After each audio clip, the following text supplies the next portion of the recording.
acara diseminasi budaya positif calon guru penggerak SMA Negeri 1 Tampak Siring tahun 2023 dimulai. Puji syukur kita haturkan kehadapan Tuhan Yang Maha Kuasa, karena berkat rahmat-Nya kita dapat berkumpul pada hari ini di acara diseminasi budaya positif calon guru penggerak. Sebelumnya mari kita bersama-sama mengaturkan panganjali umat. Om Swastiastu. Assalamualaikum warahmatullahi wabarakatuh. Salam sejahtera, namo buddhaya, salam kebajikan lan rahayu. Yang terhormat Bapak Kepala SMA Negeri 1 Tampak Siring, yang kami hormati Bapak calon guru penggerak SMA Negeri Tampak Siring, Bapak Ibu guru yang dapat hadir pada kesempatan hari ini. Adapun susunan acara diseminasi budaya positif di SMA Negeri 1 Tampak Siring adalah sebagai berikut. Yang pertama, pembukaan. Yang kedua, menyanyikan lagu Indonesia Raya. Yang ketiga, sambutan dari Bapak Kepala Sekolah. Yang keempat, pemaparan materi diseminasi oleh calon guru penggerak.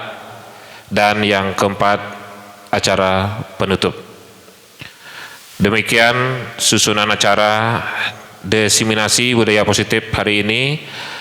Karena acara pembukaan sudah kita lalui, kita selanjutnya menginjak ke acara kedua, yaitu menyanyikan lagu Indonesia Raya. Hadirin Bapak Ibu guru dimohon untuk berdiri. Kepada petugas disilakan.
Hadirin dimohon untuk duduk kembali.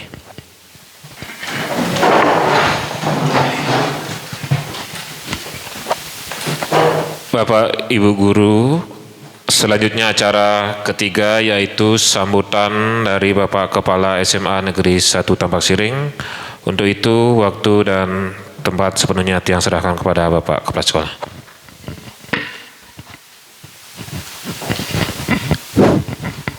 Terima kasih. Sebelum kita mulai, mari kita bersama-sama memanjatkan puji syukur kehadapan itu Yang Widiwasa, Tuhan Yang Maha Kuasa, dengan mengaturkan panganjali umat.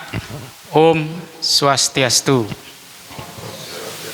Wassalamualaikum warahmatullahi wabarakatuh. Salam sejahtera untuk kita semua. Salam, namo buddhaya, rahayu. Yang terhormat Dewan Guru semua, demikian juga calon guru penggerak yang juga titiang hormati, mari intinya kita panjatkan puja pengastuti angayu bahagia kehadapan Dede Yang Widiwasa, Tuhan Yang Maha Esa, karena berkat rahmatnya lah kita dapat berkumpul di siang hari ini untuk bersama-sama melakukan diseminasi budaya positif dari calon guru penggerak.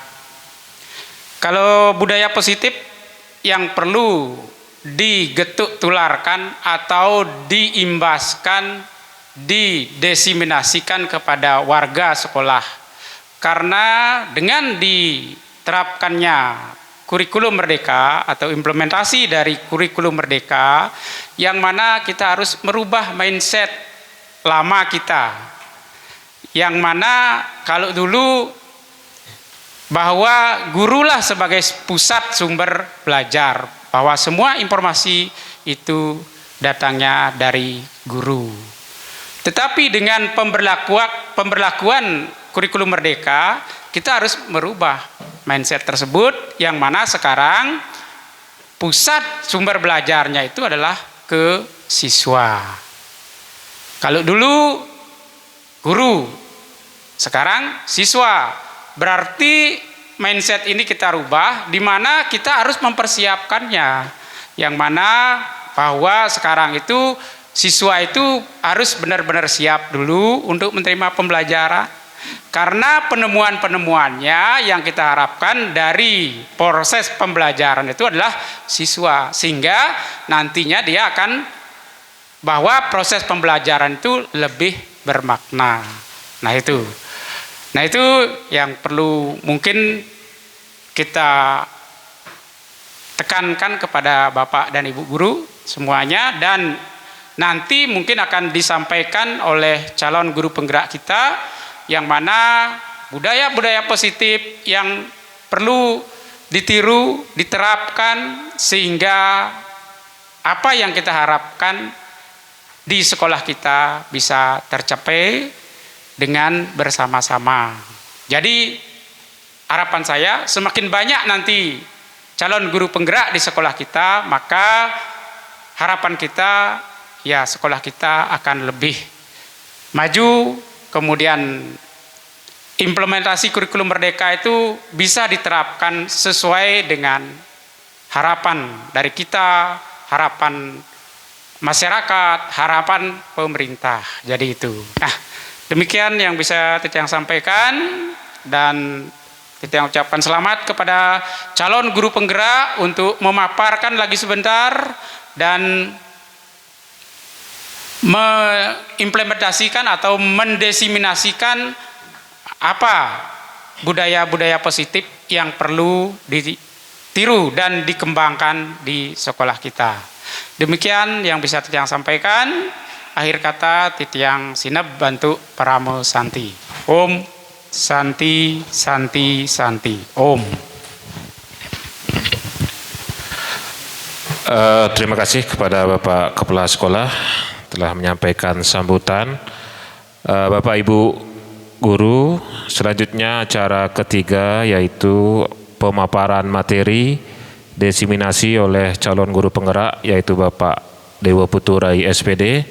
Untuk itu waktu sepenuhnya saya serahkan kepada Pak Dewa Rai.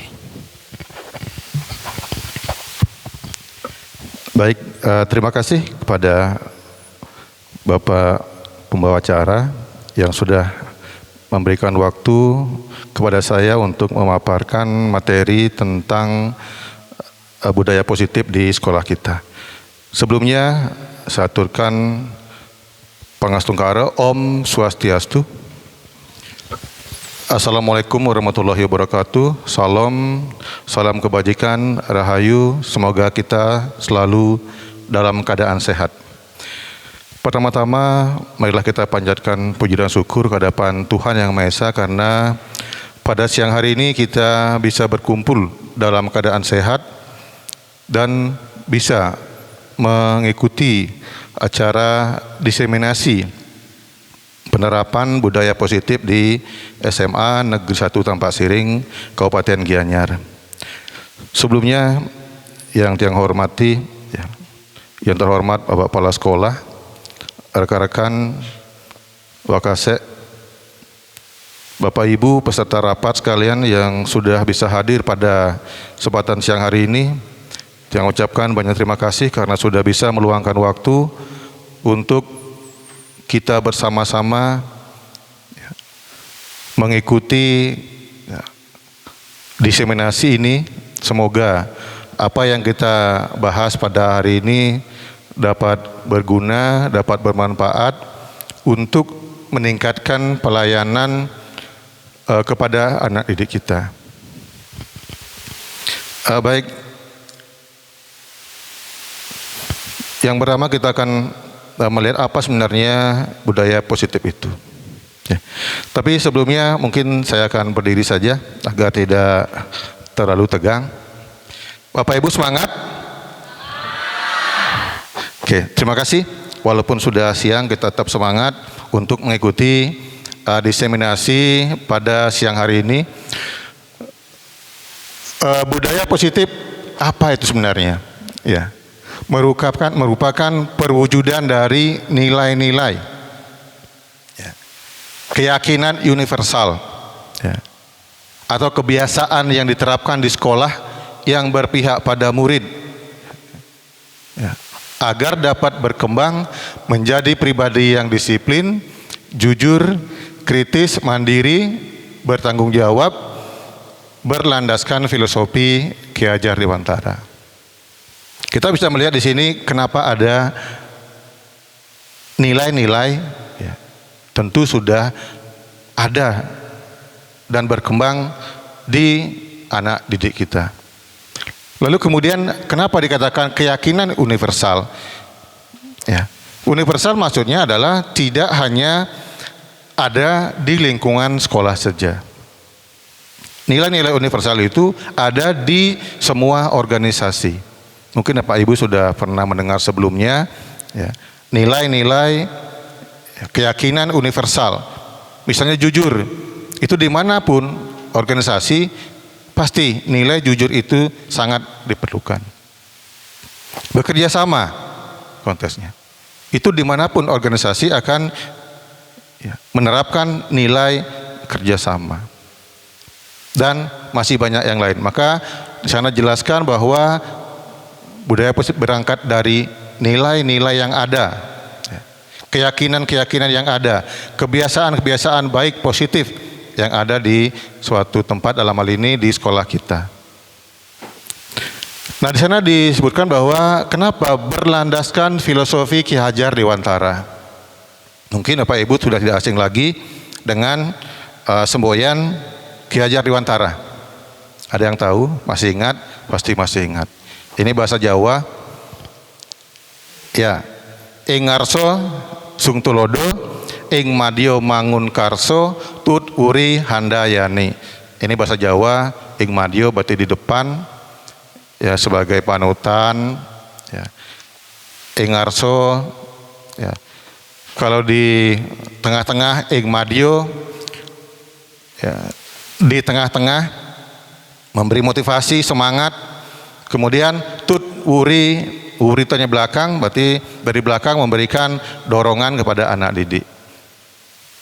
Nah, berangkat dari sana kita untuk menuju ke pendidikan tentu tidak lepas dari pendiri, ya, salah satu tokoh pendidikan yang sangat terkenal, yaitu Bapak Ki Hajar Dewantara.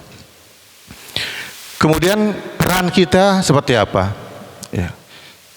Peran guru sesuai Ki Hajar Dewantara mengingatkan bahwa tujuan pendidikan itu adalah menuntun segala potensi anak sesuai dengan kodrat alam dan kodrat zamannya untuk mencapai keselamatan dan kebahagiaan yang setinggi-tingginya sebagai manusia maupun sebagai anggota masyarakat. Ya, tugas kita adalah menuntun. Ya, menuntun berarti menemani, mengayomi, Ya. Nah, kenapa di sana ada kodrat alam dan kodrat zamannya? Bapak Ibu ada yang tahu? Pasti sudah ada yang tahu. Ya. Kodrat alam berarti di mana posisi tempat siswa itu tumbuh kembang. Sehingga di masing-masing daerah, masing-masing tempat memiliki keunggulannya masing-masing. Ya. Mungkin kalau ada siswa yang besar di pantai, tentu beda dengan siswa yang besar di daerah pertanian. Itu namanya berkaitan dengan kodrat alam.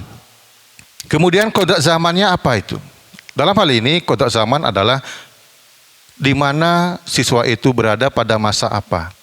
Mungkin kalau kita mereview pendidikan kita pada zaman dahulu, ya pada zamannya, ya, bagaimana kita melarang anak didik kita untuk menggunakan handphone dalam pembelajaran. Nah sekarang kita tidak bisa menggunakan hal itu lagi. Sementara zaman sudah berubah. Ini yang disebut dengan pada zamannya. Ya, kita sesuaikan pembelajaran pendidikan sesuai dengan kodrat alam si anak dan kodrat zamannya. Ya. Selanjutnya, nah dalam budaya positif ada beberapa hal yang harus dipertimbangkan. Ada konsep-konsep yang merupakan bagian dari budaya positif. Nanti kita bahas satu persatu. Yang pertama adalah disiplin positif dan nilai-nilai kebajikan universal. Ini banyak sekali nanti kita bisa lihat. Yang kedua, perubahan paradigma stimulus respon. Ini akan kita bahas lebih lanjut. Itu dari stimulus respon menuju ke teori kontrol. Yang ketiga, teori motivasi. Ya, bagaimana motivasi itu sebaiknya dimiliki oleh setiap orang. Apakah itu siswa, apakah itu juga kita sebagai tenaga pendidik. Yang keempat berupa keyakinan kelas. Nah ini mungkin kalau saya tanya Bapak Ibu, ada berapa rekan-rekan yang sudah memiliki keyakinan kelas di kelas mapelnya atau bahkan di siswa perwaliannya. Apa itu keyakinan kelas? Ini semacam peraturan yang dibuat tetapi dari hasil kolaborasi antara siswa dan guru ya, bersama-sama menentukan hal-hal positif apa yang sebaiknya kita lakukan. Misalnya tepat waktu, ya, itu bagian dari ya nilai-nilai positif yang ada di keyakinan kelas. Gitu. Kemudian nanti ada kebutuhan dasar manusia. Jadi setiap manusia pasti punya kebutuhan dasar. Ya. Nah, apabila si anak tidak bisa memenuhi dari salah satu kebutuhan manusia itu, maka si anak akan melakukan hal-hal yang negatif. Ya. Nanti kita bahas lebih lanjut. Kemudian yang keenam, posisi kontrol dan segitiga restitusi. Nah, kita sebagai guru, posisi kontrol kita sebagai apa? Berdasarkan pengalaman-pengalaman kita. Nanti saya harapkan kita bisa sharing dengan mungkin menulis di kertas sticky note-nya, ya. Nah, jadi ada beberapa hal yang perlu kita pahami, cermati untuk menuju budaya positif. Baik, kita masuk yang ke pertama, disiplin positif. Ya. Makna disiplin positif. Kita tetap mengacu kepada Ki Hajar Dewantara, tokoh pendidikan yang memang terkenal dengan semboyan-semboyannya, prinsip-prinsipnya yang beliau kembangkan berdasarkan pengalaman hidup beliau. Ya. Ki Hajar Dewantara maupun Dan Kosen mengartikan disiplin sebagai bentuk kontrol diri. Ya. Jadi kalau orang disiplin berarti dia sudah bisa mengontrol diri. Ya. Yaitu belajar untuk mengontrol diri agar mencapai suatu tujuan mulia sesuai dengan tujuannya masing-masing. Ya. Tujuan mulia di sini mengacu pada nilai-nilai atau prinsip-prinsip mulia yang dianut seseorang. Kembali lagi ke nilai-nilai positif. Ya. Nanti bisa kita lihat di slide berikutnya. Kemudian tujuannya adalah, kenapa penting disiplin positif? Tujuan dari disiplin positif adalah menanamkan motivasi intrinsik. Jadi motivasi yang berasal dari dalam. Ya. Pada murid-murid kita untuk menjadi orang yang mereka inginkan. Ya. Seperti apa? Kemudian menghargai dirinya sendiri dengan nilai-nilai yang mereka percaya. Saya menjadi orang yang percaya diri, saya harus disiplin dan sebagainya. Kemudian ketika murid-murid kita memiliki motivasi tersebut, ya, mereka telah memiliki motivasi dari dalam diri mereka, yang tadi yang intrinsik itu, ya, yang berdampak jangka panjang. Maniki. Kalau dia disiplin dari dalam, maka dampaknya akan panjang. Ya. Nanti kita akan lihat bagaimana jenis-jenis motivasi itu berkembang di anak didik kita. Ya. Di sana ada disebutkan tidak akan terpengaruh pada adanya hukuman atau hadiah. Mungkin kita kembangkan nanti di murid. Kadang-kadang si anak, ya, dia disiplin agar tidak dimarahi guru. Apakah itu benar? Baik, Bapak Ibu gimana? Ya. Dia disiplin agar mendapat juara 1. Gimana? Baik. Dia disiplin takut dijemur di lapangan, mungkin pada zaman dulu begitu hukumannya.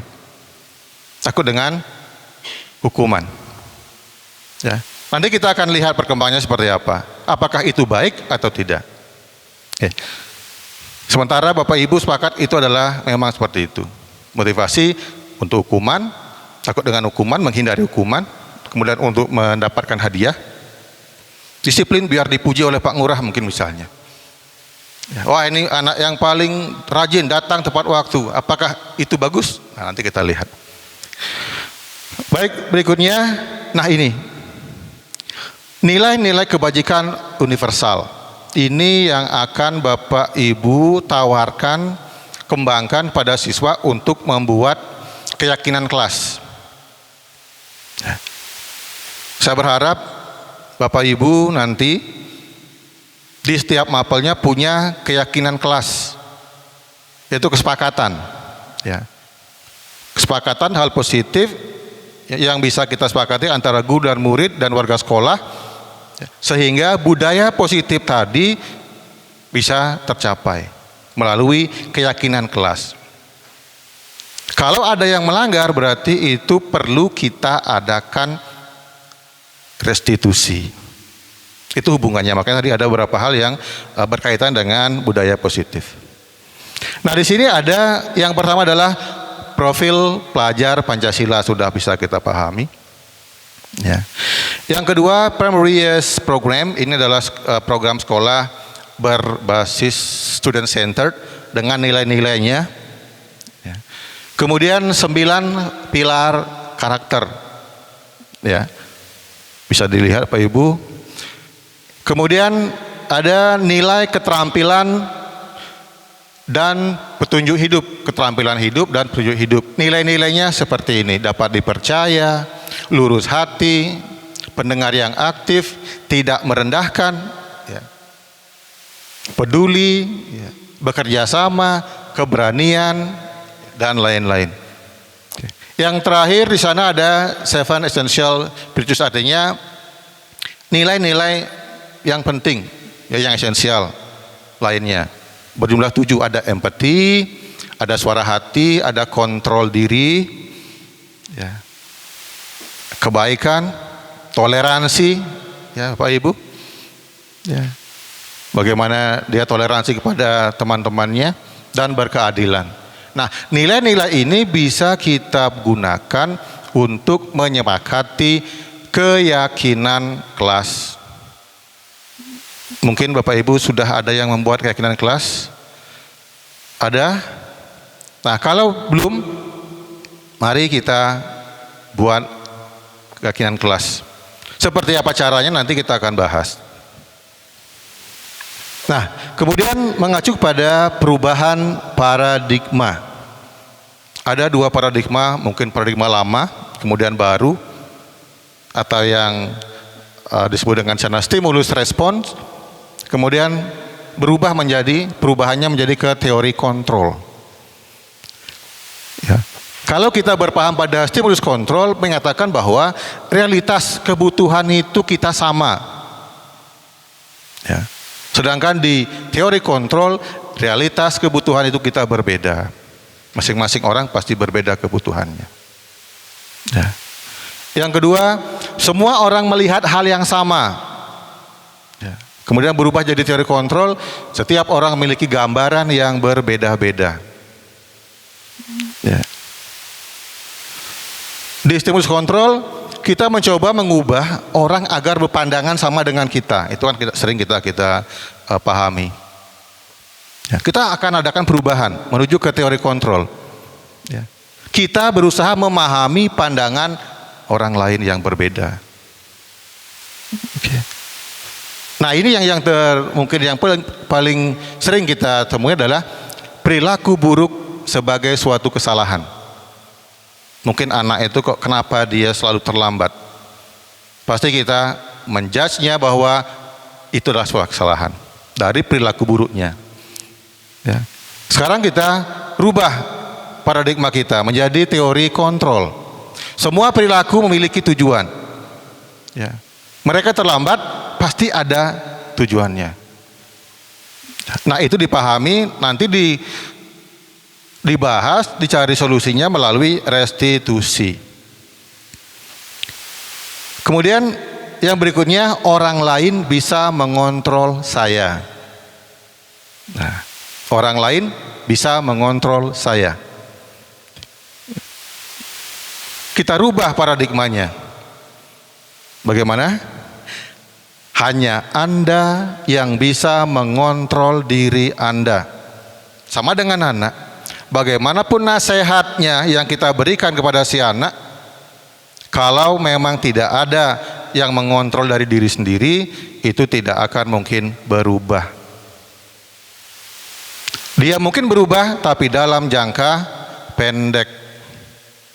Ya, tapi kalau dia memahami bahwa hanya Anda yang bisa mengontrol diri Anda, perubahan paradigma kita, maka harus tumbuh kesadaran dari diri sendiri si anak untuk berubah. Yang berikutnya, saya bisa mengontrol orang lain. Ya, kita rubah ya, paradigma kita. Anda tidak bisa mengontrol orang lain. Ya. Yang berikutnya, pemaksaan ada pada saat bujukan gagal. Nah, di sini ya, kita rubah paradigma kita. Ya. Okay. Jangan berakhir dengan paksaan. Ya. Ketika bujukan gagal, kalau kita kan begitu, ya. Bagaimana bujukan gagal, baru diakhir dengan paksaan. Kita rubah. Kalau ada bujukan gagal, berarti kita apa yang dilakukan? Kolaborasi dan konsensus menciptakan pilihan-pilihan baru. Ya. Nggak mau dibujuk berarti bagaimana sebaiknya? Mari kita diskusikan. Ya. Itu namanya perubahan paradigma dari stimulus respon menuju ke teori kontrol. Kemudian model berpikir menang kalah. Ya.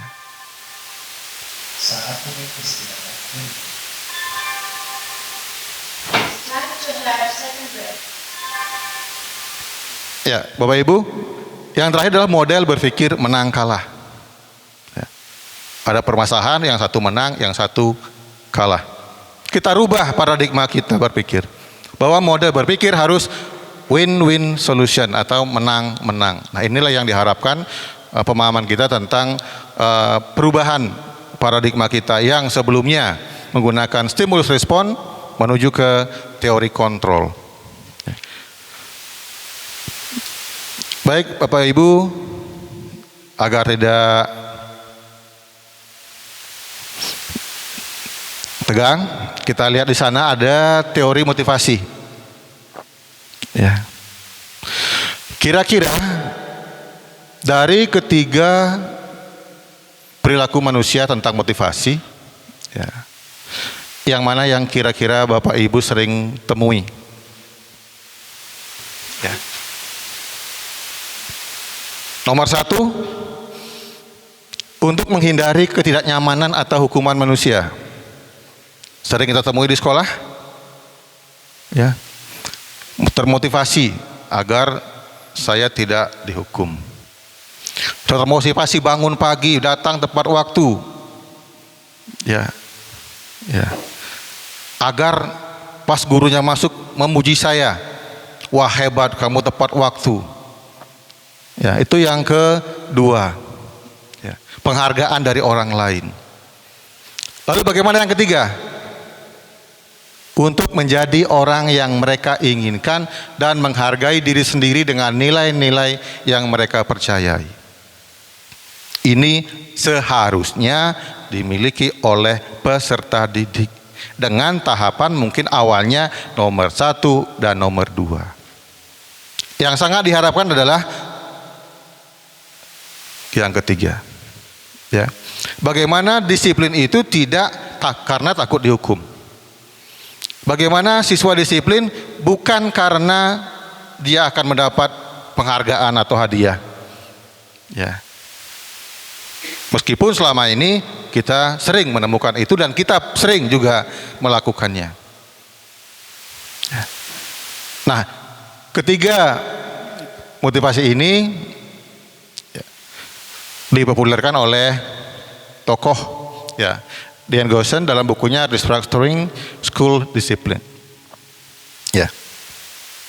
Nah, mudah-mudahan ketiga motivasi ini bisa kita pahami dan kita bisa memunculkan siswa yang ada di posisi nomor 3. Nah, kita lihat di sini, ya, motivasi eksternal, motivasi intrinsik, ya, ada identitas gagal, ya, ada identitas sukses, sebelah kanan dan sebelah kiri, ya. Motivasi guru berbuat. Nah, kalau dia guru sebagai ini sebagai apa namanya, posisi kontrol, ya, ada penghukum, ada merasa bersalah, ada sebagai teman, ada pemantau, ada sebagai manajer. Kita selain sebagai guru, tugas kita di sini ada penghukum, pembuat orang bersalah, sebagai teman siswa, sebagai pemantau saja, atau sebagai manajer. Ya. Kalau saya kasih pertanyaan, mungkin Bapak Ibu ada di mana? Penghukum dengan kriteria-kriterianya, ya, perilaku kontrol negatif, perilaku kontrol positif, yang terakhir kontrol diri. Nah, di sana, ya, bisa dipahami Bapak Ibu? Ya. Mari kita sharing, ya. Pernahkah saya sebagai penghukum? Ya. Pernah. Pernahkah saya sebagai pembuat orang merasa bersalah? Ya. Ya. Sebagai teman dengan siswa, selalu akrab, teman, ya, bagaimana teman, ya, anak mengutarakan permasalahannya begitu dekat dengan siswanya. Okay. Kemudian juga pemantau, ya, bagaimana posisi kita pemantau kepada siswa, ya, dan manajer. Ya. Nah, ini nanti kita akan bahas di slide berikutnya. Ya. Nah, yang terpenting adalah ini yang ingin bersama-sama Ibu, mari kita adakan perubahan untuk mewujudkan budaya positif. Kita berangkat dari pembuatan keyakinan kelas.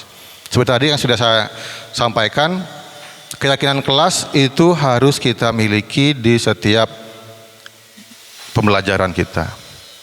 Untuk apa?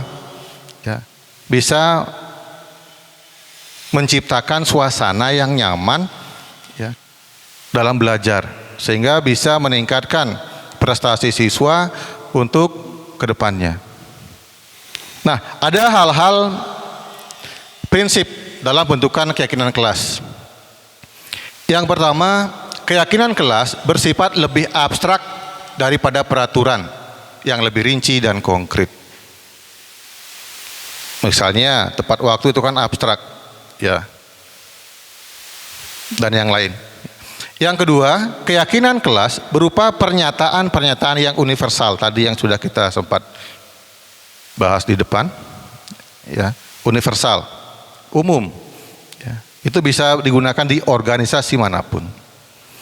Yang berikutnya, pernyataan keyakinan kelas senantiasa dalam bentuk positif. Nah, di sini bisa saya gambarkan, dilarang buang sampah sembarangan. Itu adalah sebuah peraturan. Kira-kira bagus atau benar kalimatnya? Tidak bagus, ya. Tidak bagus. Kenapa? Di sana ada perintah, ada pernyataan negatif. Kita cari kalimatnya bagaimana biar tidak negatif. Buanglah sampah pada tempatnya. Oke. Dilarang terlambat. Itu juga negatif. Kita gunakan kalimat positif. Jadi semua keyakinan kelas nanti yang Bapak Ibu buat di kelas, mari kita sama-sama koordinasikan bersama siswa, ya, agar berbentuk pernyataan positif. Ya, kemudian keyakinan kelas hendaknya tidak terlalu banyak sehingga mudah diingat dan dipahami oleh semua warga kelas. Tidak terlalu banyak. Jadi kita tidak membuat sampai 15 begitu. Ya. Kira-kira berapa yang idealnya Bapak Ibu? 5. Ya, yang lain Bapak Ibu mungkin ada punya pengalaman, saya buat 3, boleh? Boleh. 4, boleh. Pak, saya buat 6. Ya, boleh. 7 juga boleh. Pak, kalau 10 bagaimana? Bagaimana Bapak Ibu? Kalau 10 terlalu banyak. Iya. Kalau terlalu banyak berarti susah diingat. Nanti kalau ditanya kamu melanggar, kamu ingat keyakinan kita. Aduh Pak, aduh Bu, yang mana ya? Terlalu banyak. Nah, maka dalam buat keyakinan kelas tidak terlalu banyak, maksimal 8 atau 7. Ya, paling sedikit 3 atau 4.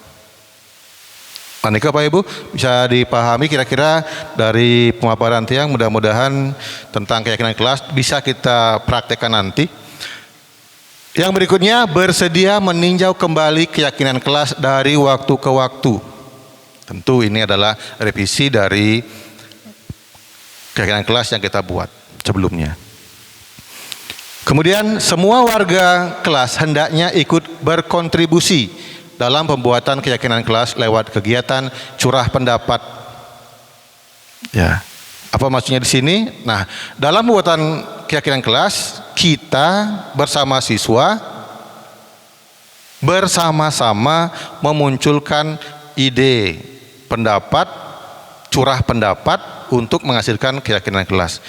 Siapa yang menentukan? Bapak Ibu guru atau siswa? Kita bersama-sama. Kita tidak boleh peraturan kelas saya begini, 1 ini, 2 ini, 3 ini, itu tidak boleh. Itu bukan keyakinan kelas, itu peraturan guru. Ya. Jadi buat keyakinan atau kesepakatan kelas. Jadi keyakinan kelas nama lainnya adalah kesepakatan kelas. Nah, mohon nanti Bapak Ibu bisa merealisasikannya di kelas Bapak Ibu masing-masing. Keyakinan kelas sebaiknya sesuatu yang dapat diterapkan di lingkungan kita. Jadi harus sesuai dengan situasi Bapak Ibu mengajar di kelas sekolah kita seperti apa. Baik Bapak Ibu, ini adalah prinsip pembentukan keyakinan kelas. Bagaimana langkah-langkahnya? Nah, di sini kita bisa melihat. Yang pertama, mempersilahkan warga sekolah atau murid-murid ya, di sekolah untuk bercurah pendapat tentang peraturan yang perlu disepakati di kelas atau di sekolah. Ini curah pendapat. Ya. Apa itu curah pendapat? Nanti isinya, kalau Pak Ibu kepada siswa diminta untuk menanyakan kepada siswa, memberikan saran, apa kira-kira nilai-nilai yang perlu kita yakini bersama. Silahkan tulis banyak mungkin. Kalau ada yang berbentuk negatif, tulis saja. Ya, seperti tadi, tidak membuang sampah pada sembarang tempat misalnya begitu. Atau tidak merokok begitu. Kita akomodasi, kita tampung dulu. Nanti kita sepakati, kita jelaskan bahwa semua peraturan atau semua kesepakatan kelas berbentuk positif. Oke, Bapak Ibu. Yang kedua, mencatat semua masukan-masukan ya pada kertas, ya bisa digunakan ukuran poster di sana, ya, di mana semua siswa warga sekolah dapat melihat hasil curahan kita. Ya. Yang ketiga, susunlah keyakinan kelas tadi sesuai dengan prosedur pembentukan keyakinan kelas. Kemudian baru diganti. Gantilah kalimat dalam bentuk negatif menjadi kalimat positif. Ya, itu langkah-langkahnya. Yang berikutnya, setelah disusun, tinjau kembali daftar curah pendapat yang sudah dicatat.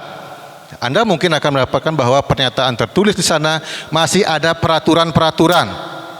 Dikoreksi kembali, ya. Ajak warga sekolah atau murid-murid untuk menemukan nilai kebajikan yang masih berupa peraturan. Perlu direvisi lagi sehingga menjadi keyakinan atau kesepakatan kelas. Yang kelima, tinjau ulang. Tinjau ulang keyakinan kelas secara bersama-sama. Seharusnya setelah beberapa peraturan telah disatukan menjadi beberapa keyakinan, maka jumlah butir pernyataan keyakinan akan berkurang. Sebaiknya tidak terlalu banyak seperti yang tadi. 3 sampai 7 atau 4 sampai 8 masih bisa dikategorikan, ya, bisa kita gunakan. Yang terakhir adalah setelah keyakinan sekolah atau keyakinan kelas kita selesai kita buat, maka semua warga kelas dipersilahkan meninjau ulang dan menyetujuinya, ya, dengan menandatangani keyakinan sekolah atau kelas tersebut, termasuk guru, ya, bersama semua warga sekolah dalam ini murid di kelas. Okay. Setelah selesai, terakhir adalah keyakinan kelas atau sekolah dilekatkan di dinding kelas, di mana ya, di tempat yang mudah dilihat oleh warga kelas, ditempel, ya. Mungkin bisa dibuat berbentuk poster lebih bagus, atau kertas biasa juga tidak apa-apa. Yang penting ada keyakinan kelas di masing-masing kelas kita yang kita ajar, sehingga nanti ketika ada siswa yang bermasalah dan melanggar salah satu dari keyakinan itu, kita bisa mencari solusi dengan mengadakan restitusi. Ya. Nah, yang kelima, apa yang mempengaruhi budaya positif? Ya. Yang pertama adalah kebutuhan untuk bertahan hidup. Ya. Yang kedua, kasih sayang dan rasa diterima. Itu harus dipenuhi oleh anak didik kita, termasuk kita. Yang ketiga, penguasaan, kebutuhan pengakuan atas kemampuan. Saya dapat juara ini, saya dapat piala ini. Ya. Yang keempat, kebebasan kebutuhan akan pilihan. Ya, dia bebas milih. Kenapa harus ini? Saya punya pilihan lain. Ya. Kemudian yang kelima, kebutuhan tentang kesenangan. Bagaimana kalau anak melanggar gara-gara kebutuhan kesenangannya tidak terpenuhi. Apa saja yang termasuk dalam masing-masing kebutuhan di atas atau tersebut? Kita lihat kebutuhan bertahan hidup apa saja. Ya, dalam bahasa Inggris survival, ya kebutuhan yang bersifat fisiologis untuk bertahan hidup, misalnya kesehatan, rumah, makanan. Ya, kebutuhan biologis juga sebagian dari proses reproduksi juga termasuk kebutuhan untuk tetap bertahan hidup. Ya. Yang kedua, kasih sayang dan rasa diterima. Apa saja? Ya. Kebutuhan ini dan 3 kebutuhan berikutnya, nanti yang berikutnya adalah kebutuhan psikologis. Ya. Disayangi dan diterima. Yang meliputi hubungan koneksi sosial, ya, kebutuhan untuk memberi dan menerima kasih sayang, ya. Kemudian menjadi bagian dari suatu kelompok. Ini merupakan kasih sayang dan rasa diterima di suatu komunitas. Yang ketiga, penguasaan kebutuhan pengakuan atas kemampuan. Nah, di sini kebutuhan ini berhubungan dengan kekuatan, ya. Untuk mencapai suatu kompeten, terampil, atas prestasi harus diakui, ya, dan didengarkan, dan memiliki rasa harga diri. Nah, yang keempat, kebebasan kebutuhan akan memilih, ya. Kebutuhan untuk bebas, ya. Kemandirian, otonomi, memiliki pilihan, ya. Dan mampu mengendalikan arah hidup seseorang. Anak-anak dengan kebutuhan kebebasan yang tinggi menginginkan pilihan. Mereka perlu banyak bergerak, Bapak Ibu. Ya. Suka coba-coba, tidak terpengaruh oleh orang lain, ya. Senang mencoba hal-hal yang baru dan menarik. Nah, ini termasuk yang keempat. Kemudian yang kelima, penguasaan.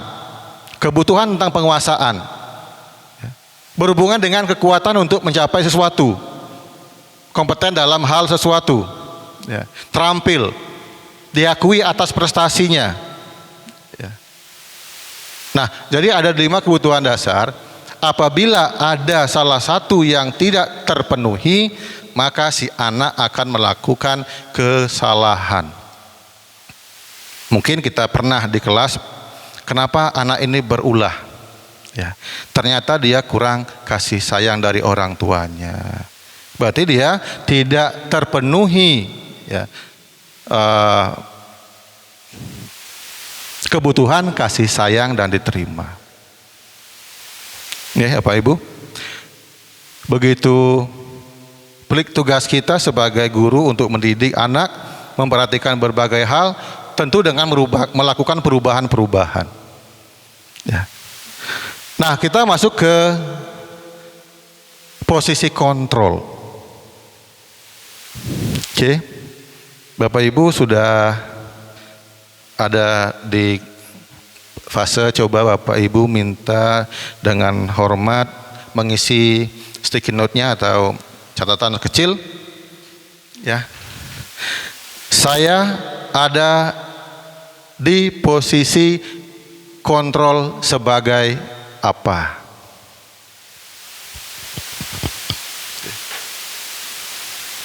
Sebagai penghukum, sebagai pembuat rasa bersalah, sebagai teman, sebagai pemantau, sebagai manajer. Bapak Ibu kalau sudah,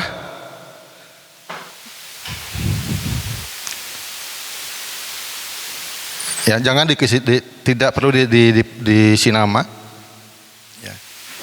Langsung saja ditempel nanti. Oke, mungkin dari bangku di sini, Bapak Ibu di sini mewakili satu-satu, silahkan. Ditempel di kertas atau di depan di sini, silahkan. Silahkan, Bapak Ibu. Ya, maju ditempel saja.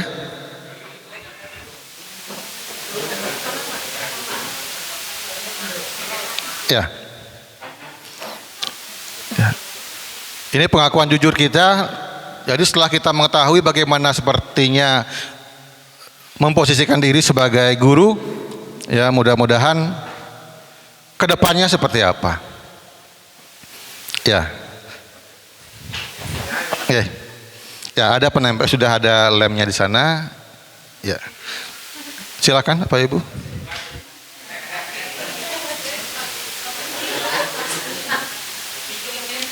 Ya, silakan sebagai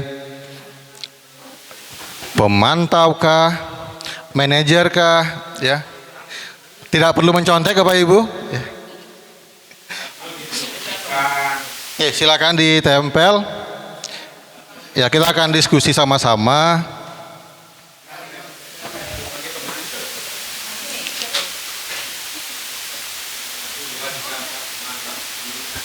Ya.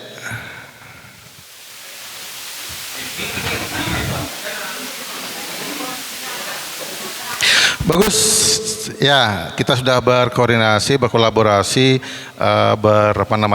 berbagi dari 7 ya. 7 yang mewakili mungkin sudah ya bisa kita lihat.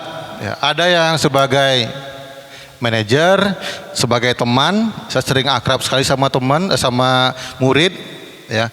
Kemudian sebagai teman sekaligus juga manajer, karena ada kemungkinan juga kita sebagai dua posisi kontrol. Kemudian sebagai teman dan pemantau, ya, sebagai teman, ya 90% sebagai teman. Tepuk tangan untuk kita semua. Berarti Bapak Ibu dengan murid benar-benar dekat. Ya. Apa kelebihannya, apa kekurangannya. Baik, kita lihat. Kalau sebagai penghukum, seorang penghukum itu bisa menggunakan hukuman fisik ataupun verbal. Kamu ini sudah terlambat, ya, nggak buat tugas, dengan mata agak sangar mendelik, ya. Oke. Kemudian yang kedua, membuat orang merasa bersalah. Ya. Pada posisi ini biasanya guru akan bersuara lebih lembut, tapi menyakitkan. Ada kadang-kadang, ya ada. Oke. Yang ketiga, sebagai teman, ya, guru pada posisi ini tidak akan menyakiti murid, namun tetap berupaya mengontrol murid sebagai, ya, teman melalui tindakan-tindakan persuasif. Pendekatan teman, apa kelebihannya? Ya, kalau yang nomor 1 mungkin dia akan, ya, murid akan terasa jauh, ya. Dengan yang kedua, merasa dia gimana? Merasa bersalah, ya. Dan yang ketiga, waduh, ini enak sama ibu ini, enak sama bapak ini, kayak teman, bagus. Tapi negatifnya adalah dia akan tergantung. Apabila dengan perlakuan lain, guru lain, dia akan tidak disiplin. Itu kelemahannya. Ya. Yang berikutnya, sebagai pemantau, mengawasi si anak, ya, memantau perkembangannya. Kalau dia melakukan kesalahan, Bapak Ibu pasti mengait-ngaitkan dengan peraturan. Kamu tahu peraturan sekolah ini, jam berapa masuk? 7.30, misal begitu. Tahu dengan peraturan pakaian seragam, itu adalah hal-hal yang dilakukan oleh guru sebagai pemantau. Nah, bagaimana dengan yang manajer? Tadi sana ada sebagai teman dan manajer. Ya. Posisi kontrol kita sebagai manajer adalah posisi di mana guru sebagai mentor. Ya. Guru berbuat sesuatu bersama murid. Berbuat sesuatu bersama murid. Mempersilahkan murid mempertanggungjawabkan perilakunya. Ya. Kita, guru, mendukung murid agar murid menemukan solusi atas permasalahannya sendiri. Nanti di resolusi segitiga resolusi kita temukan beberapa contoh-contoh yang memposisikan posisi kontrol seorang guru. Ya. Bagaimana Pak Ibu? Kira-kira mau yang ke nomor berapa? Sangat diharapkan kita mencapai sebagai posisi kontrol nomor 5 sebagai manajer. Ya. Sehingga tidak ada penanganan siswa yang berbau hukuman. Ya. Ini yang diharapkan. Nah, kita masuk kepada tabelnya seperti apa yang pemantau, ya. Kalau penghukum, ya bagaimana? Nanti muridnya hasilnya memberontak, dendam. Mungkin ada dendam sama guru SMP, SMA-nya dulu gara-gara seperti ini perlakuannya. Itu sebagai pengalaman orang lain yang kita bisa kita gunakan sebagai bekal untuk melatih, menuntun anak peserta didik kita. Kemudian kalau dia pembuat orang merasa bersalah, dampaknya akan berbohong siswanya, menyangkal, menyembunyikan sesuatu. Kalau sebagai teman tadi, dia akan tergantungan dengan hal-hal positif seperti yang dilakukan oleh guru di mana merasa nyaman. Kalau nggak nyaman, dia akan memberontak lagi. Ya. Sehingga ada siswa satu sisi di guru yang A dia akan bagus disiplinnya, di guru B dia tidak disiplin. Karena dia merasa nyaman dan gurunya melakukan posisi kontrolnya sebagai teman. Ya. Yang berikutnya, dampaknya apa ketika posisi guru sebagai pemantau? Ya. Si anak menyesuaikan bila diawasi. Waduh, ada Pak Sianu. Ya, saya harus. Wah, ini bukan guru saya. Saya nggak perlu disiplin. Nah, ini dampak-dampak dari masing-masing tipe-tipe posisi kontrol kita sebagai guru. Yang terakhir adalah sebagai manajer, apa dampaknya? Nah, di sini menguatkan. Karena kita tidak menghukum, tidak memberi sanksi, tetapi kita berkolaborasi bersama mereka untuk menemukan solusi dari permasalahannya. Ya. Nanti bagaimana seperti itu solusinya nanti bisa dilihat. Mungkin sekilas saya kasih gambaran. Seandainya Bapak Ibu ada siswa yang tidur, nah, gara-gara anaknya suka menonton drakor sampai jam 3, paginya ngantuk.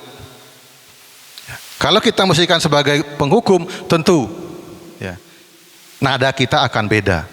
Ya. Bagaimana kita menjadi manajer? Ya, menyadari kenapa. Apa tindakan kita?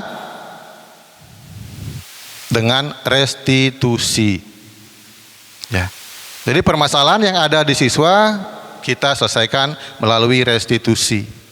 Apa itu restitusi? Proses menciptakan kondisi bagi murid untuk memperbaiki kesalahan mereka sehingga mereka bisa kembali kepada kelompok mereka dengan karakter yang lebih kuat dan lebih bagus. Ya. Misalnya ada 2 orang berkelahi. Bagaimana si anak itu tidak hanya minta maaf saja. Ya. Jadi tindakan apa yang bisa dilakukan oleh si anak itu kita koordinasikan agar si anak menemukan caranya sendiri untuk menemukan solusi dari permasalahannya. Jadi bukan kita yang mengasih nasihat seperti ini, harusnya seperti ini, tidak begitu. Ya. Kemudian proses kolaboratif yang mengajarkan murid untuk mencari solusi untuk masalah. Ya. Dan membantu murid berpikir tentang orang seperti apa yang mereka inginkan di kemudian hari. Ini berdasarkan teori Chelmsford-Gossan pada tahun 1996. Itu inti dari restitusi. Manfaatnya apa? Ya, restitusi membantu murid menjadi lebih memiliki tujuan, disiplin positif, memulihkan dirinya setelah berbuat salah, Bapak Ibu. Ya.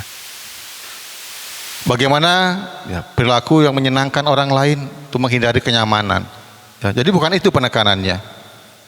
Ya, jadi ada perubahan perilaku ke depannya. Bagaimana dia bisa menemukan solusi untuk permasalahannya. Yang kedua, tujuan adalah menjadi orang yang menghargai nilai-nilai kebajikan yang mereka percaya. Jadi mengertikan nilai-nilainya, kemudian menghargai.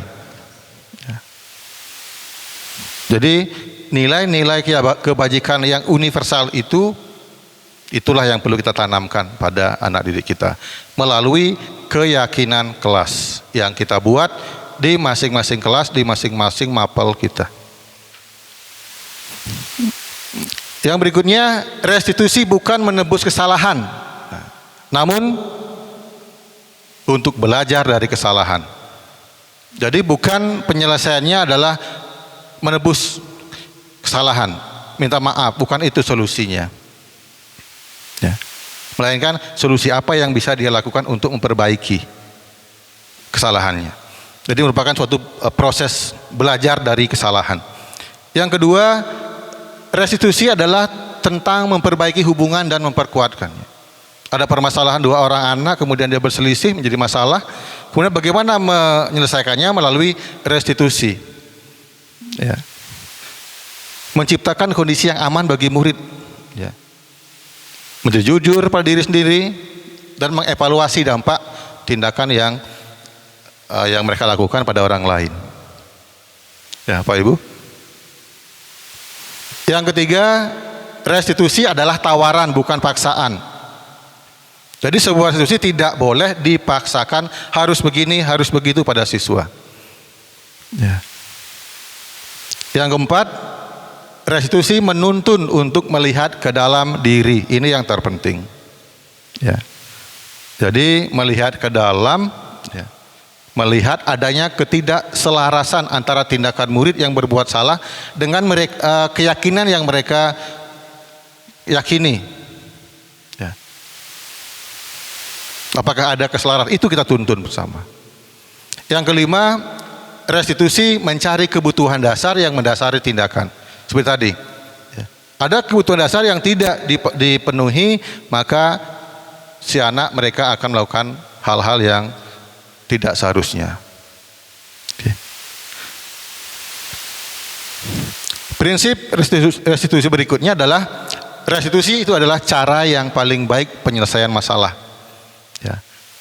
Dijelaskan di sini dari William Glasser mengatakan orang yang bahagia akan mengevaluasi diri sendiri. Orang yang tidak bahagia akan mengevaluasi orang lain. Oke.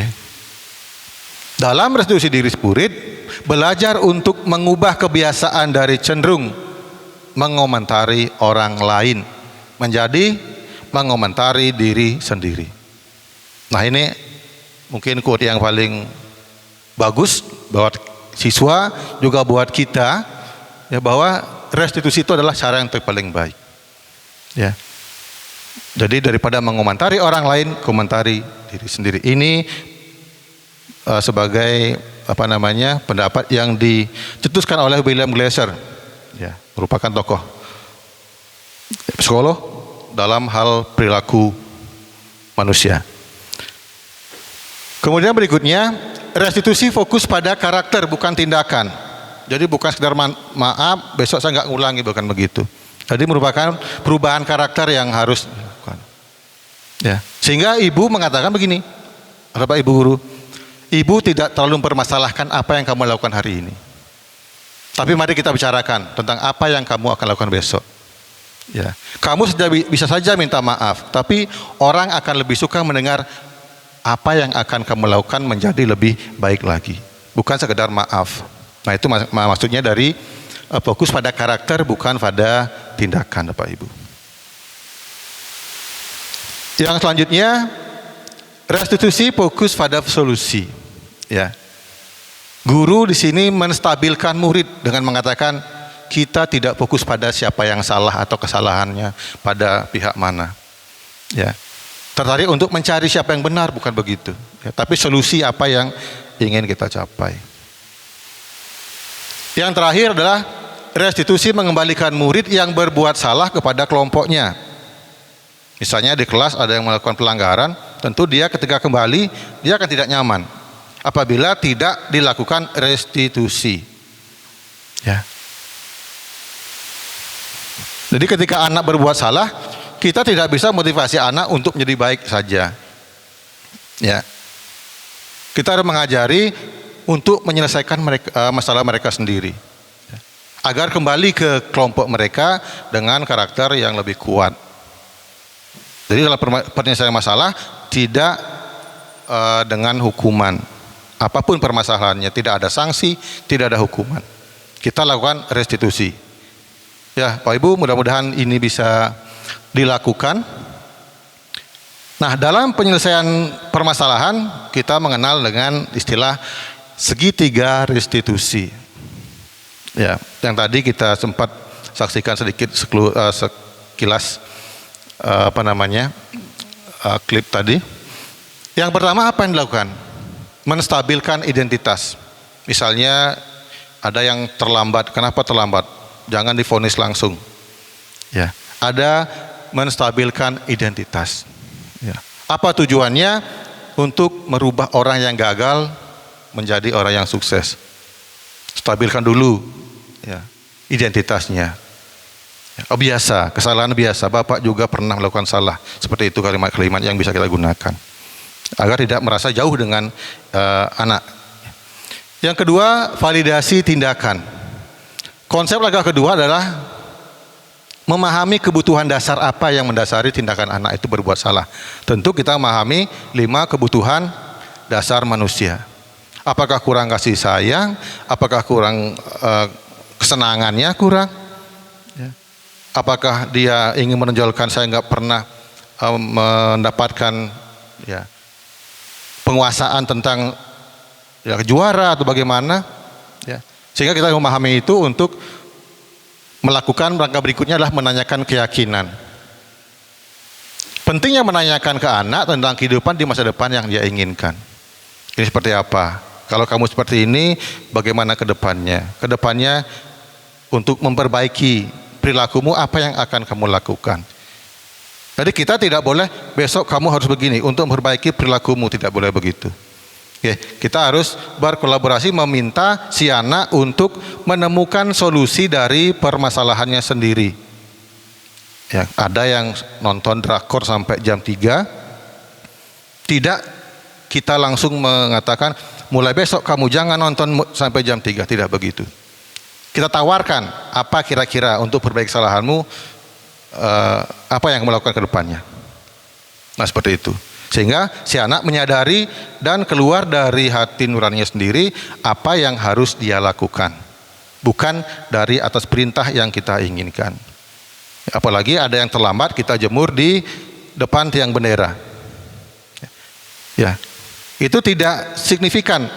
Ya, jadi tidak ada hukuman-hukuman yang diberikan dalam mengatasi permasalahan siswa.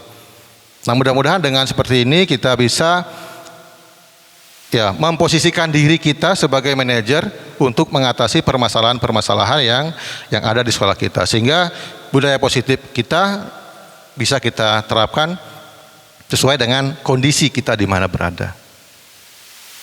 Ya Pak Ibu, nah inilah yang disebut dengan segitiga restitusi. Yang pertama, menstabilkan identitas. Apa kira-kira pernyataannya? Ya biasa, setiap orang pasti pernah melakukan kesalahan. Kamu bukan satu-satunya orang yang pernah melakukan kesalahan. Bapak juga mungkin begitu. Itu menstabilkan identitas. Yang kedua, validasi tindakan kesalahan. Ya. Kamu tentu punya alasan mengapa melakukan itu. Mungkin ada yang berantem gara-gara dicontek. Ya. Begini Bu, saya berantem karena saya jengkel, mungkin karena hasil saya dicontek. Itu namanya validasi tindakan salah. Ya. Yang ketiga, menanyakan keyakinan. Nah, setelah memukul mungkin kita nanyakan dari keyakinan kita nilai apa yang dilanggar. Ya. Kamu ingat keyakinan kita yang kita sepakati? Ingat Pak, ingat Bu. Ya. Lalu apa kira-kira yang kamu langgar? Oh ya saya tidak. Ya. Atau saya melanggar poin ini. Ya. Yang terakhir, kamu ingin menjadi orang seperti apa? Nah ini merupakan ide dari siswa itu untuk menemukan solusi dari permasalahannya. Ya, jadi bukan atas ide kita. Jadi mulai besok kamu harus melakukan ini, tidak ada begitu. Ya Pak Ibu, jadi demikian penyelesaian dari segitiga restitusi. Diharapkan kita selalu menggunakan segitiga restitusi dalam penyelesaian masalah. Meskipun itu sulit, harus kita coba. Ya. Kenapa demikian? Karena ini sudah dibuktikan oleh beberapa pakar dalam bidangnya, sehingga menghasilkan segitiga restitusi. Bahwa kalau kita keras, pasti anak itu akan tambah keras. Andai pun dia menurut atau disiplin, itu dampaknya hanya jangka pendek, tidak jangka panjang. Bukan tahap pada pemahaman penyadaran diri sebagai umat yang memang merasa bersalah dan perlu memperbaiki kesalahan. Nah, Bapak Ibu, demikian dari penjelasan saya pada siang hari ini. Di sini saya kasih sedikit tambahan tentang bagaimana contoh penerapan segitiga restitusi yang sudah saya lakukan bersama murid, sehingga si anak juga tidak merasa terhakimi ya dengan tindakan restitusi. Sebelumnya masih semangat Pak Ibu? Masih. Ya. Tidak terasa ya. Sudah 2 jam? Ya. Baik, sebelum kita melihat tayangan, ada yang mau ice breaking dulu? Ada yang mau memimpin ice breaking? Karena sudah capek, ngantuk, agak tetap semangat. Miss Alma, silahkan. Ice breaking yang mungkin bisa digunakan untuk menyegarkan perhatian kita, konsentrasi kita. Silakan.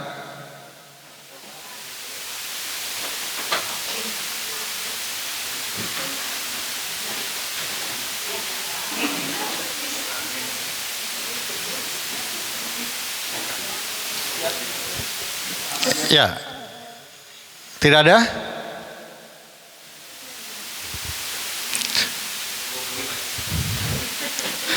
Ya, ya agar kita tidak terlalu ya jenuh capek karena sudah lama menunggu, ya lama konsentrasi, perlu penyegaran. Bisa berdiri ya Pak Ibu? Bisa. Ya. Ya. Kita akan, ya.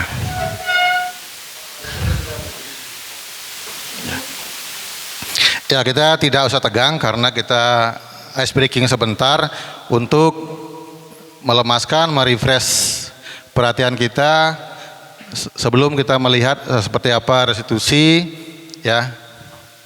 Kita tidak banyak bergerak, maka coba kita ada yang mengenal salam restitusi, ya. Ini ya. Ya. Nih, oke. Ya, segitiga ya. Kalau literasi gimana salamnya? Ya. Udah? Ya. Ya. Tadi ada segitiga restitusi, ada literasi. Ya. Yang terakhir ada namanya salam nanja. Nanja itu artinya meningkat. Meningkat artinya kita harus meningkatkan pelayanan pada murid untuk menuntun, menciptakan murid-murid yang berlandaskan profil pelajar Pancasila. Hanya konsentrasi saja. Oke. Salam nanja, masih ingat? Segitiga restitusi, salam literasi, restitusi, ada yang lupa? Ya, nanja. Ya. Literasi. Ada yang salah? Semangat. Ya, bagus. Ya. Terima kasih, tepuk tangan. Ya. Silakan Bapak Ibu duduk kembali. Kita lanjutkan. Nah, ini adalah contoh dari penanganan masalah siswa melalui restitusi. Ya. Kasus pertama, karena saya akan coba untuk membuat segitiga restitusi dengan dua kasus yang berbeda. Yang pertama adalah pada hari Senin siang, ya, seorang anak yang bernama Wiarmana itu membolos saat jam pelajaran bahasa Inggris. Ya. Kira-kira kalau Pak Ibu kalian apakan besoknya? Panggil ke BK langsung. Ya, akan diberi sanksi. Nah, keesokan harinya Pak Dewa memanggil Wiarmana ke ruangan untuk klarifikasi. Kira-kira seperti apa? Ya, kita nonton sejenak, meskipun hasilnya tidak memuaskan, ya mohon dimaklumi. Tunggu menit ya.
Selamat pagi, Pak. Oh iya, selamat pagi. Silakan duduk. Biar mana? Baik, Pak. Terima kasih. Biar mana? Kamu tahu nggak kenapa Pak panggil kamu sini?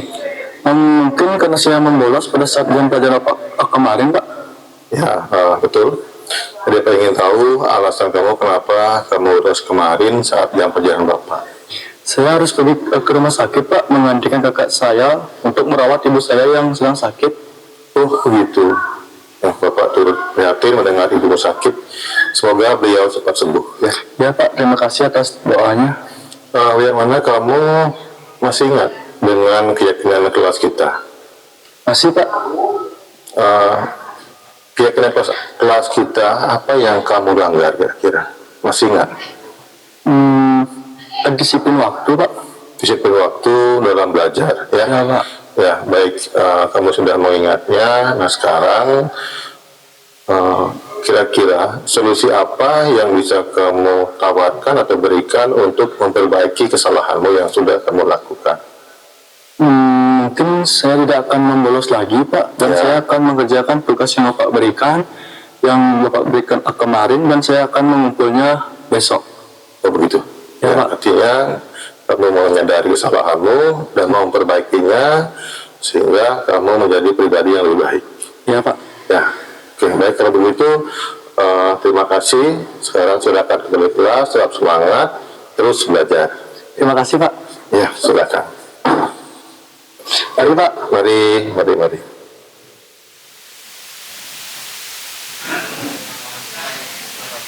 Yang kedua, Selamat pagi, Pak. Ya, selamat pagi. Silakan duduk, Ari. Ya. Bagaimana keadaanmu? Sehat? Baik, Pak. Sehat. Hanya saja masih sedikit mengantuk, Pak. Maafkan atas kesalahan saya tadi pagi, Pak. Ya, gak apa-apa. Ya, Nah, jadi pribadi yang lebih baik. Ya, Pak. Mari. ya, pada kasus kedua dengan kasus yang berbeda. Suatu hari pada jam pelajaran pertama, Pak Dewa sedang mengajar bahasa Inggris. Ketika Pak Dewa sedang mengajar menerangkan pelajaran, salah seorang siswa bernama Ari tertidur pulas.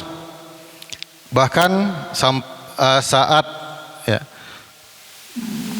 Bapak Dewa mendekatinya, Ari pun tidak bangun. Akhirnya teman yang bangunkan, ya, dan ia pun terkejut dan terbangun. Nah, setelah pembelajaran, ya selesai, Pak Dewa meminta Ari menemuinya di ruangan. Nah ini bagaimana kasus kalau ada anak tertidur, ya, apakah disuruh cuci muka atau lari ke lapangan atau bagaimana? Ini versi restitusi segitiga restitusi. Nggih.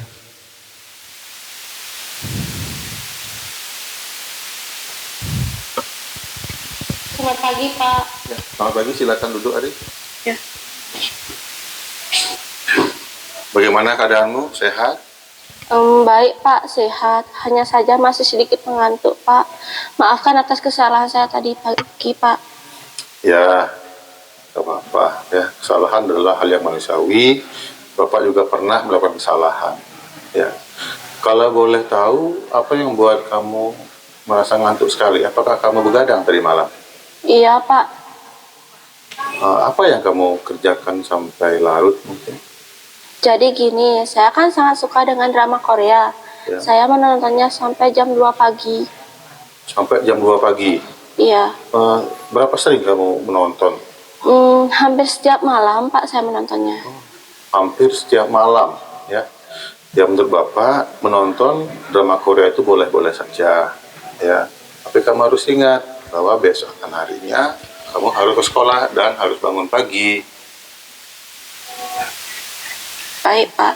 Ya, jadi kamu ingat ya apa keyakinan kelas kita? Iya, Pak, saya ingat. Ya, oke. Kira-kira yang kamu lakukan itu sesuaikah dengan keyakinan kelas kita? Sangat tidak, Pak. Sangat tidak ya, karena sudah tidur di kelas. Ya, oke, ya baik. Kira-kira keyakinan kelas apa yang kamu langgar? Tentang disiplin waktu dan serius dalam belajar, Pak. Ya, tentang disiplin waktu dan serius dalam belajar. Ya, betul sekali. Baiklah, Ari, terima kasih. Ya, kamu sudah menyadari kesalahanmu. Jadi, menonton drama Korea itu boleh-boleh saja. Ya. Nah, sekarang kira-kira apa solusi yang bisa kamu tawarkan sehingga kamu bisa berubah untuk menjadi lebih baik? Baik, Pak, sekali lagi saya minta maaf. Ya. Kedepannya saya tidak akan menonton hingga larut malam, Ya. sehingga keesokan paginya saya bangun pagi dengan segar dan tidak mengantuk di kelas. Ya, oke. Ya, jadi Pak bangga sama kamu sudah menyadari dan memahami ya, bahwa hal itu tidak bagus dan kamu mau berubah, menemukan solusi apa yang harus kamu lakukan ke depannya. Ya. Baik, terima kasih Ari. Ya, semoga kamu sukses ke depannya. Ya, terus belajar, tetap semangat. Baik, Pak, terima kasih. Saya permisi dulu, Pak. Ya, sama-sama. Ya, silakan. Iya, Pak, permisi.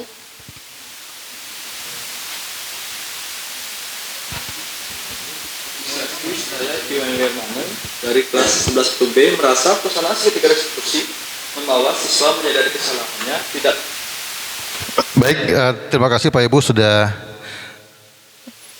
menonton cuplikan dari penerapan segitiga restitusi kepada anak yang melanggar keyakinan yang sudah disepakati.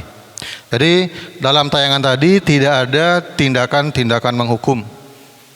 Ya, jadi kita diharapkan untuk membuat restitusi solusi yang benar-benar dirasakan oleh murid sehingga dia bisa menemukan bahwa cara atau solusi yang terbaik yang harus dilakukan oleh si siswa atau murid tersebut.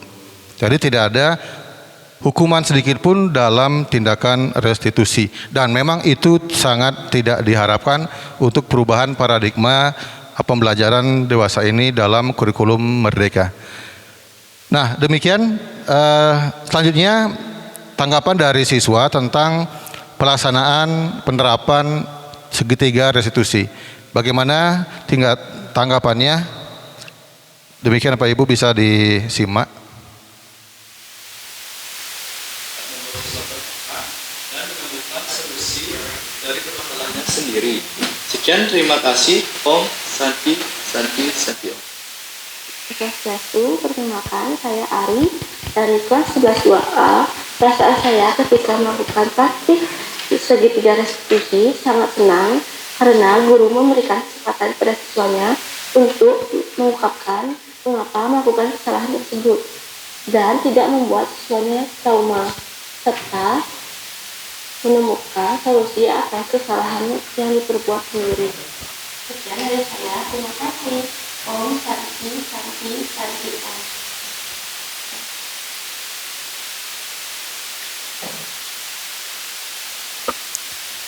Baik, Bapak Ibu, demikian contoh dari penerapan ketiga restitusi yang sudah saya paparkan dengan contoh yang disesuaikan dengan pelanggaran siswa sehingga anak tidak merasa terhakimi, ya, terhukum atau bahkan trauma bila mendapat pemecahan masalah dari seorang guru karena sudah melakukan segitiga restitusi.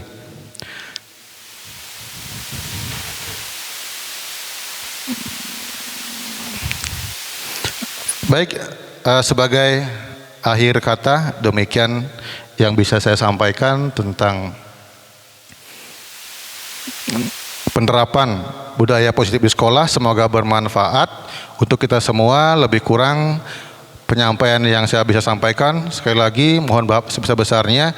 Terima kasih kepada Bapak Kepala Sekolah yang sudah memfasilitasi kegiatan ini, kepada Bapak Ibu guru semua yang sudah bisa kita ajak bersama-sama untuk bersama-sama mendengarkan, berdiskusi tentang penerapan budaya positif di sekolah sehingga kedepannya bisa meningkatkan pelayanan kita kepada siswa di sekolah kita. Baik, sebagai akhir acara, saya mohon untuk Bapak Ibu memberikan refleksi dari kegiatan hari ini.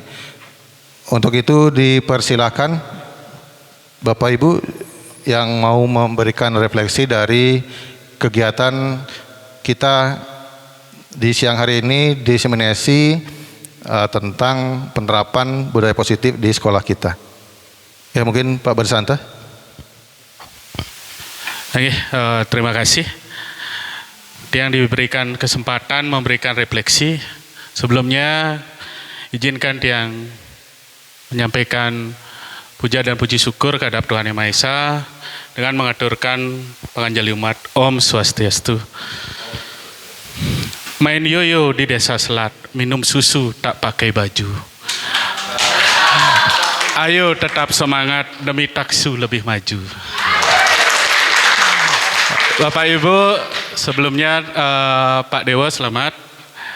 Apa yang sudah disampaikan di sini membuat pikiran saya pribadi, mungkin juga teman-teman sudah mulai terbuka. Ternyata apa yang sudah kita lakukan perlu lebih dikembangkan, diperbaiki hal-hal yang memang tidak sesuai dengan apa yang sudah disampaikan tadi terkait dengan restitusi. Artinya banyak hal yang kami dapatkan dari pemaparan tadi sebagai seorang guru, walaupun harus banyak hal yang masih kita pelajari, kita coba, kita terapkan, implementasikan di kelas. Namun kalau boleh Tiang berikan masukan sedikit, tadi Tiang sempat baca ada teori motivasi, ada 3. Dari 3 itu kalau sederhananya, 1 menghindari hukuman atau sanksi, keduanya mendapatkan apresiasi atau pengakuan. Lalu yang ketiga menjadi orang yang diinginkan atau siswa menjadi dirinya sendiri. Nah di ketiga ini sebenarnya kan yang lebih diharapkan. Namun sebenarnya kita perlu tidak hanya sudut pandang siswa saja, tapi kita sebagai seorang pendidik, pengajar juga harus menjadi role model bagi siswa biar mereka punya bayangan seperti apa sih sebenarnya saya jadi orang. Itu dia harus punya role model. Role model terdekatnya adalah keluarga, kita sebagai guru di sekolah dan masyarakat secara umum. Nah, karena di sini menurut Tiang kalau menjadi orang yang diinginkan di sini kan luas maknanya, rancu.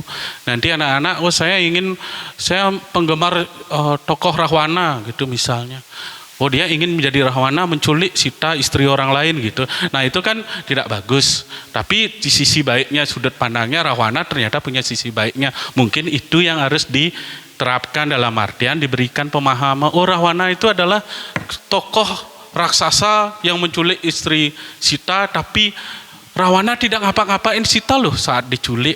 Nah, itu contoh nilai positifnya walaupun sebenarnya tidak bisa ditiru.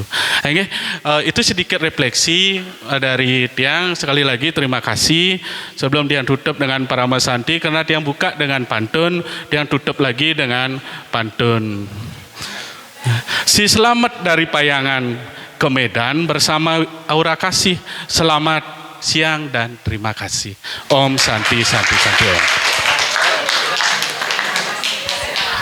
Ya, terima kasih pada Pak Barisanta yang sudah menyampaikan refleksi tentang kegiatan hari ini dan pantun-pantunnya yang begitu mengena dan menghibur. Semoga rekan-rekan semua terhibur dan memperoleh apa yang sudah Tiang paparkan sehingga bisa kita selalu berkolaborasi, berkoordinasi untuk bersama-sama meningkatkan pelayanan kita kepada siswa sehingga profil pelajar Pancasila dan filosofi Ki Hajar Dewantara itu bisa kita wujudkan. Baik, terima kasih Bapak Ibu semua. Lebih kurang saya mohon maaf. Mohon Bapak Ibu bersabar. Ya, Bapak Sekolah yang terhormat, yang ucapkan terima kasih, Pak Pembacara dan rekan-rekan yang lain yang tidak bisa disebutkan. Semoga acara ini bermanfaat untuk kita semua. Baik, saya akhiri dengan Parama Santi. Om Santi Santi Santi Om. Wassalamualaikum warahmatullahi wabarakatuh. Terima kasih.